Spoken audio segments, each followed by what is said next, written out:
Healthy life style tip 2 of 5. Water అనేది consumption SIP by SIP తీసుకోవాలి. ఒకేసారి మనం వాటర్ తీసుకున్నా కూడా మన యొక్క ఆర్గాన్స్ ఆ యొక్క ప్రెషర్ని తట్టుకోలేవు. కంపల్సరీ కూర్చొని తాగండి. కంపల్సరీ మీ యొక్క ఇన్సైడ్ మౌత్ మొత్తం వెట్ అవ్వాలి. అదే మౌత్ అంతా వెట్ కాకుండా మీరు ఎంత ఎక్కువ వాటర్ తాగినా మీకు దాహం అనేది తీరదు. Keep hydrating frequently. And also వాటర్ను కూడా ఓవర్ కన్సంప్షన్ చేయొద్దు. Always balance water. మీ బాడీ వెయిట్ కనుక 70 కిలోస్ అయితే 70 × 35. సో 70 × 35 అంటే దగ్గర దగ్గర అప్రాక్సిమేట్లీ 2450 ml, అంటే 2.5 లీటర్స్ కన్నా ఎక్కువ వాటర్ తాగొద్దు.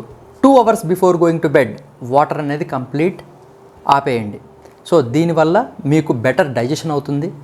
నెక్స్ట్, మీ యొక్క జాయింట్ పెయిన్స్ ఎప్పటికీ రాదు. మీకు మంచి ఎనర్జీ వస్తుంది అండ్ ఫోకస్డ్గా ఉంటారు.